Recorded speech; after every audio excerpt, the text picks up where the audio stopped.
Hello, everyone, and welcome to the Outliers YouTube channel and podcast series and our program, Get to Know.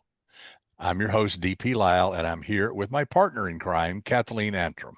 Thanks, Doug. It's great to be here. We've got a new writer in our house today, and she's going to be talking about some of my favorite genres. She's a best-selling and award-winning author. She's been nominated for Edgars and Agathas and you name it. She's really done the gamut, and she's extremely accomplished. We have Mariana Evans with us. Mariana, welcome to Get to Know. Oh, thanks for inviting me. I'm so happy to be here. It's wonderful to have you here, and this is our first time meeting you, and we're really excited about this. As our viewers know, I like to dig in a little bit into our childhoods. And so what I would like to know about you is, do you think your childhood contributed to you becoming a writer? Were you an introverted child, extroverted, athletic, a reader? Did you have imaginary friends? Tell us about it. I was pretty introverted and a big reader. I came from a family of big readers, so when I say introverted, it wasn't just me alone. It would be all of us, enjoying our private introverted time together. So I learned to read, from my parents and my sister and I, and so lots of trips to the bookmobile. All the You hear this from a lot of writers, I think. But then also from my childhood, my longest running series, I've got 13 books in the Faye Longchamp Archaeological Mysteries. And behind my house in South Mississippi, you could find spear points and arrowheads and places where, they made the tools and quarried the stone. And my mother was really fascinated with this. Also, there had been a sawmill, there had been an old house. So if there was a dump, my mother had dug it up and gotten all the old bottles and things out of it. And so a lot of that it went into the books. And those trips to the bookmobile, we'd get books about Egypt, books about, American archaeology. So I teach writing, and I always tell my students to go out and live and read a lot because you're just putting stuff in the bag. So when it comes time to come up with a story idea, you reach in the bag and something comes out and it's part of you. So yeah, that's the childhood. I love that. I grew up in Northern Ohio and used to go spearhead and arrowhead hunting in an old, it was a Christmas tree farm. So Oh, everything up and, yeah, just amazing the things that you can find. So, And I grew up in North Alabama, and I have a whole collection of arrowheads that I found mm, out stomping around in the woods. And plus, my dad is from Tupelo, Mississippi, okay. and the family farm was there. And anytime in that neighborhood someone plowed a field, as kids, we would go walk through that field because they would dig up arrowheads and you could Every just time it find them rains. laying on the ground. It was crazy, man. I love Yeah. that. they were beautiful. I mean, you Oh, wouldn't realize how perfect they were. Yeah. They And made them out of flint, I and you believe. pick it up and hold it in your hand and you imagine someone sitting there with a flint rock knocking chips out of one to form this thing. It's like, wow. it's like Artwork. time travel, it's like Yeah. your Yes. hands in their Yes. hand. Yeah. Yeah. One of my characters in that series is a flint knapper. And so I went to a Ah, flint knapping convention and talked to the guys and bought modern, napped things and subscribed to their magazine and really went kind of a deep dive into that. I've never tried it. I just admire the art. And the other thing about the finding that both of you have talked about, finding the arrowheads, I have no talent at that. But I've known people who did. I had a child who'd be the one that would find a $20 bill on the grocery store floor that I have stepped on. And so my mother had that gift, and we'd go walking through the woods. And I remember when I was a child after Hurricane Camille, and there were the trees down, and I walked past the root ball of a fallen tree. I was whatever I was, 7 years old, and my mother walked right behind me and picked one up perfect. It was just lying on top, had been unearthed by the falling tree. I have it in my office. It kind of connects me to her and to the maker of Oh. it. well, growing up, we had this couple that lived across the street, and that's what he did. That was his hobby. And he would Mhm. go out to these places, and I would go over to his house, and he would have these big things with these thin drawers. He would slide them out, and each one would probably have 40 or 50 arrowheads in it. And he knew what tribe made them. He knew where they came from. It was unbelievable. But I love this stuff. So obviously this is what got you into writing historicals and archaeological things. Absolutely, because my archaeological series is set in the present day, but there are always historical stories going on in the background related to the things that my characters dig up. And so when it came time to try something new, I was talking to my editor, and she said, "Well, why don't you do an out and out historical instead of having one foot in both worlds?" And so I did a one set in New Orleans at the factory where they built the boats for D-Day, which is now the World War II Museum. If you ever Yes. go to New Orleans, it's a Oh, really we cool were there museum. recently. It's fantastic. So it was a factory in the 1940s, and then there was another factory where I set some of the scenes that is currently owned by NASA, and they've built a lot of really cool stuff. Um, all of our lives, at these factories. And so my bachelor's degree is in physics, and I created a character whose parents were both physicists, PhD physicists, but she's a woman, and so she knows all this stuff, but she didn't get to go to college because they died. And she's a woman and nobody expects her to know it. So she's in this factory and she looks around and she says, "Well, first of all, we're not building what they say we're building. They're lying. Our bosses are lying to us. And also somebody's sabotaging it, but I don't know who to go to because my bosses are lying to me." So that was Oh, my first World War II Oh, book. I And I love did cool. it. 2 books about that character. Her name was Justine Byrne. Yeah. And Well, I so grew up in Huntsville, Alabama, so I know all about NASA. you do. Yeah. I grew up during the von Braun era, I so was going to say Werner he von used to Braun. shake the ground all the time with his Oh rockets. yeah, Yeah. I bet. Yeah, he Yeah. was something else. Oh, amazing man. Amazing Mhm. man. Yeah. I find it so fascinating how you ended up kind of making that transition to the World War II novel. I was going to ask you how that happened.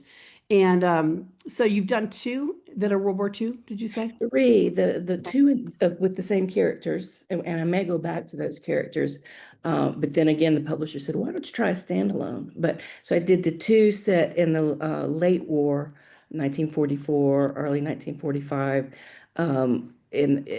with Justine Byrne as the main character, and then the standalone, which just came out this summer, so it's hot off the presses still, and I have a copy here, is The Yeah, Dark show us, show Library. us. Oh, It is yes. set in the very early part of the war, just about the time of Pearl Harbor. And there, Beautiful. There oh, you go. thank you. I love the cover. I love the I bitten do apple. too. My Okay. editor said something about the feminine energy in the bitten apple. I'm going, yeah, that's what it is. And Outstanding cover. yeah, Yeah, Yes. really love that. captures that. And it really captures the book because this one, it's a home front World War II novel as the others were. And so the war is in the background as it would be. You never forget what's going on in the rest of the world, but my characters are seeing, empty grocery store shelves, missing co-workers who've gone to war, all of the grief of the home front.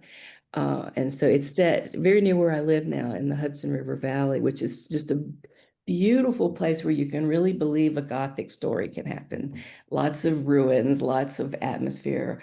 And so I set out to, in the modern style, tell a Gothic story like Jane Eyre, like Rebecca. And so I've got an educated heroine who has left an abusive family situation and made a life for herself. She's teaching English in Boston. She's happy. She's poor, but she's happy. She has friends. And she gets a phone call from the housekeeper that raised her because she came from a very wealthy family. And she says, your father's had a stroke. Your mother's disappeared. You have to come home. So she comes Wow. back and finds out that everything they ever told her was a lie. So she's got to untangle all that, figure out where all the money went because she can't take care of the house and find her mother. And the secret Wow. is in her father's library of rare books, which is the Dark Library. Oh, very cool. Wow. Tell That's us a chilling, little. actually. Yeah. It is. It is. I can't wait to read it.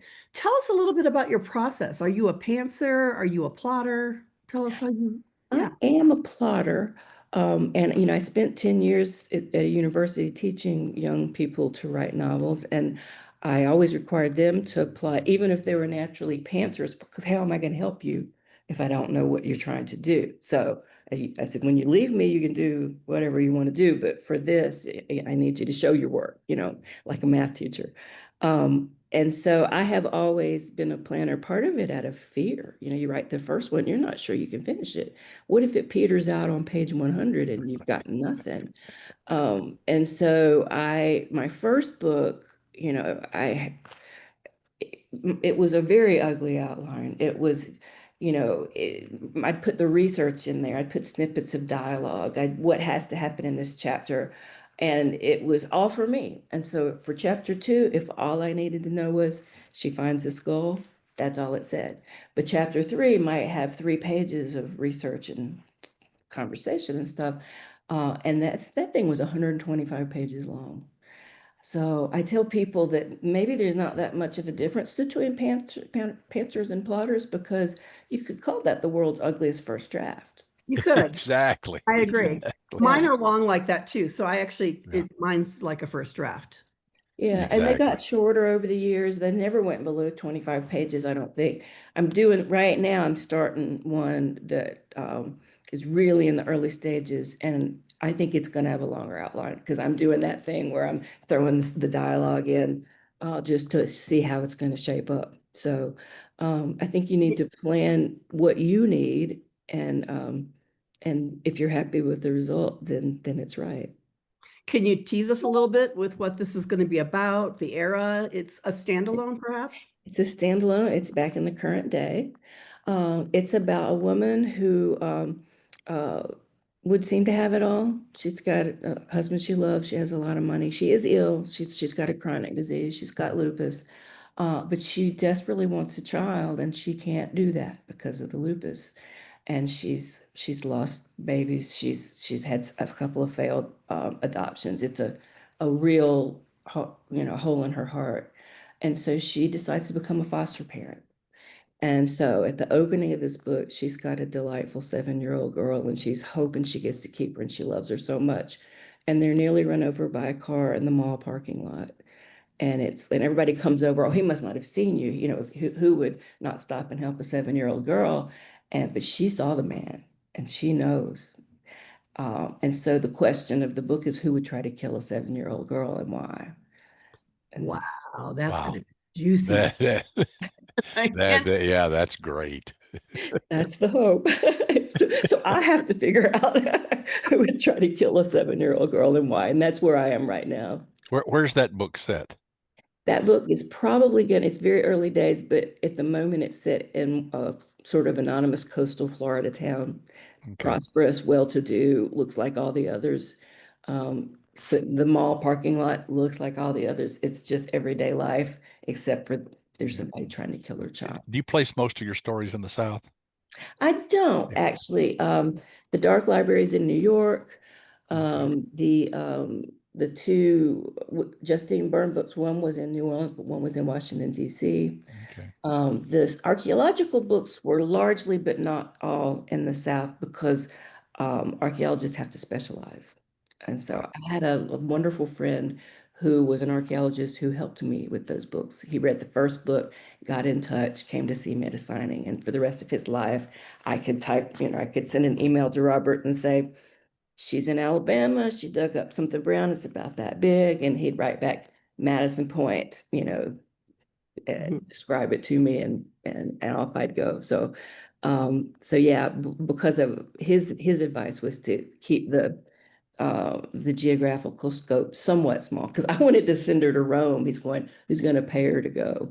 And she's not a specialist in Roman history. And I'm going, you're right. And I hate that. So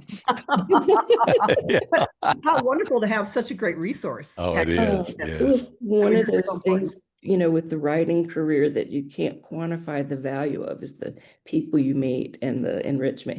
He loaded my mother and me, the mother who hunted airheads with me, in the back of his vehicle, and we drove all over North Mississippi and Louisiana and looked at mounds and sites. And he was the lead archaeologist at Poverty Point, which is now a World Heritage Site. And so I got a tour of Poverty Point with Dr. Poverty Point, basically. So wow. There are Indian mounds all over the South, and people don't realize that. And they're so fascinating. Oh, yeah. Yeah. They are. So interesting. Yeah. I mean, always think of the Indian tribes in the West because Mhm. that's what the movies were, right? The Wild West, Yeah. the Indians and the Mhm. cowboys and whatever you. And I don't think of it as the South, but how Mhm. fascinating. Yeah, we had Creek and Cherokee and a lot of Mhm. other Choctaw, a lot of other tribes down there, and yeah, Mhm. yeah. Oh, Oh, yeah. fascinating. Because one of my books is set on the Choctaw Reservation in Mississippi, where there is a very large mound that's called the Mother Mound of the Choctaw, and they believe that they came Mhm. from the earth there and Right. have a long history of oral history about. Mhm. And to stand at the top of the Mother Mound of the Choctaw with nobody, it's in the middle of a pasture. It Mhm. was a state park when I was there. It has been turned over to the Choctaws, which I'm very happy about. But at the time, it was just a state park where nobody was, just Mhm. me. It was very spiritual. I gave that spiritual experience to my character. Cool. Yeah, I can only imagine. That would be very spiritual. I mean, just wow, Love what it. an There's amazing. a city in Alabama called Moundville, and it was built next to one of the mounds, one of the biggest ones. And it's my understanding it wouldn't be there if it wasn't for the mound. Yeah. Yeah. And Now, then Robert told Mariana, me conversely, there are mounds that would not be there except they were used for something else. Like it's very Right. popular to put cemeteries was on top of the mounds. Right. And so the mound was preserved, and then at the top there'll be a wrought iron fence in the Exactly. cemetery. And then there are some homes that were built on top of the mounds because it made Yeah. your home very prepossessing to be raised oh, up like that. Yeah, that's too poltergeist for me. I yeah, know. yeah, not sure. Same. So, do you still teach, Mariana? Are you still teaching writers? I don't. I retired this summer. And so I do teach, but I don't teach at the university, but I'm running book groups for the Center for Fiction in Cool. New York and doing some library teaching and stuff. But I retired from the university because we wanted to move back east closer to our family. Sure. Oh, cool. Well, before we wrap this up, I just wondered if you had one piece of advice. We have a lot of new writers who do watch Get to Know. So, if you had one piece of advice, what would you say to new writers who are just starting out? Don't be afraid. There's that fear you can't finish it. There's the fear it won't be good. There's the fear you don't know how to start. And nobody knows. Just, there was a famous author who I'm not sure which famous author said this, but it was apply but to seat. And so that's a little harsh. So I like to pair that with the don't be afraid to apply but to seat and just sit Yeah. down and start. You won't know if you're a pantser or a Right. plotter Right. until you do Well, it. Bryce Courtney, who wrote The Power of One, and Kathy and I knew Bryce well before he passed. Mhm. He's a number one seller in the history of Australia. But Bryce said writing requires bum glue. Glue your bum to the chair and write. And we still use that. And he was a funny guy and a bright I like guy. that. Yeah, yeah, I yeah. like But glue your that. bum to the chair. Now, tell our viewers where they can learn more about you and where they can get your books. Okay, well, my website is very easy, marianaevans.com, and it has links to all of the online retailers, including bookshop.org, which supports the independent bookstores. So you can read descriptions of all the books and hit the link to your favorite place to shop. Any bookstore should have it, libraries. And they're all available in ebook, audio, and print. So however you like to consume your stories, you can do that. Cool. And Fantastic. on social media, I'm easy to find. I'm also Mariana Evans. That second A in Anna was a real gift from my parents. Uh, Yeah, yeah, that's great. Well, you've been a wonderful interview. Love having you on. We've got to have you back with the next one because I'm going to want to oh, hear a lot more about that as well. awesome. And I want to ask our viewers to please click the thumbs up. It helps get the interviews out into the world. And if you've subscribed, we want to thank you. If you haven't subscribed, please click that button. It doesn't cost you anything, and you won't miss an interview. And I'm going to stop stumbling and throw it over to Doug. Stumble on out of here, right? Exactly. Mariana, thank you so, so, so much. This was so enlightening and so much fun and reminded me of my growing up. That's cool. That's cool.